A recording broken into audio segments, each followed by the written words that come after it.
আসসালামু আলাইকুম। তো লার্ন আইটি সাপোর্টে আপনাদের কাছে সবাই স্বাগতম। আজকে যে ল্যাপটপটা দেখতে পাচ্ছেন এটা হচ্ছে এসার ল্যাপটপের মাদারবোর্ড। তো এটা নিয়ে একটা কথা বলবো। এটা হচ্ছে মাঝে মাঝে সুইচ হয়, মাঝে মাঝে অন হয়, মাঝে মাঝে অন হয় না।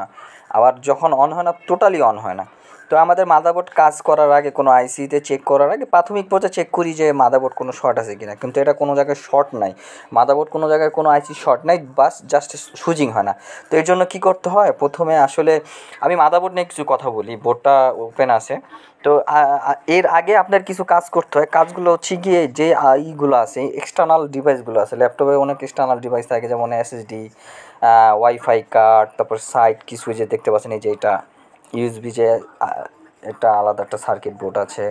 তারপরে কিবোর্ডের লাইন আছে, বিভিন্ন কুলিং ফ্যানের লাইন, বিভিন্ন তারপরে স্পিকারের লাইন আছে, যেই লাইনগুলো আছে। তারপরে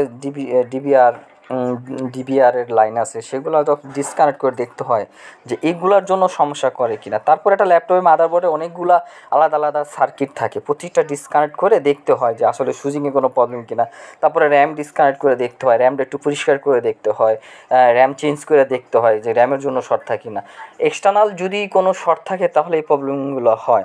তাও আমি এগুলো চেক করতেছি যে আসলে এগুলা সমস্যা আছে কিনা। সবগুলো চেক করা হয়ে গেছে। এখন আমি দেখতেছেন পাওয়ার অন করব, অ্যাডাপ্টার লাইন দিচ্ছি, কিন্তু আমার ল্যাপটপে কিন্তু ডিসপ্লে আসতেছে না, নো ডিসপ্লে, সুইচই হয় না, এটা কিন্তু সুইচ হচ্ছে না। তো আমি মাদারবোর্ডে কোনো প্রবলেম পাইনি। প্রবলেম বলতে কি, প্রবলেম তো অবশ্যই মাদারবোর্ডে আছে, মানে কোনো এক্সট্রা কোনো সার্কিট বা কোনো ডিভাইসের এক্সটার্নালের কোনো শর্ট পাইনি মাদারবোর্ডে। তো এখন দেখতে পাচ্ছেন সুইচ করতেছি, অন হচ্ছে না। এখন আমি জাস্ট এখানে চেক করে দেখলাম, এই যে ছোটো আইসিটা দেখতেছেন এটাকে বলা হয় সার্চ আইসি। 8 পিনের, ডান পাশে 8 পিন থাকে, বাম পাশে 8 পিন থাকে। তো এই আইসিটার কাজ হচ্ছে গিয়ে মনে করেন বোল্ট পার করে, হ্যাঁ, বোল্ট পার করে। যদি 5 ভোল্ট থাকে, 5 ভোল্ট পার করে, এক মাথা থেকে আরেক মাথা 5 ভোল্টটা জাস্ট পার হয়ে যায়।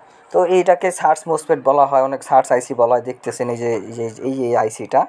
তো এটার কাজটা কি আমি বলি আপনাকে। যখন ল্যাপটপ অন করবেন তখন বা অন করার আগে এই মাথায় 3 ভোল্ট থাকে, 3 ভোল্ট থেকে এই মাথা থেকে এই মাথায় কী হয়, পার করে দেয়। কিন্তু এই মাথার 3 ভোল্ট এখানে পার হচ্ছে না, যেখানে থাকার কথা ছিল এখানে, কিন্তু অপর দিকে কিন্তু পার হচ্ছে, এই দিকে পার হচ্ছে না।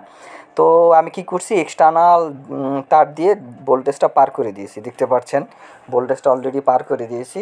এখানে এক্সট্রা তার দিয়ে আমি ভোল্টেজটা জাম্পারিং করে দিয়েছি এক মাথা থেকে আরেক মাথায়। তো সুইচ করেছি, সুইচ দেওয়ার পর আমার ল্যাপটপে কিন্তু ডিসপ্লে চলে আসে, দেখতে পাচ্ছেন। ধন্যবাদ।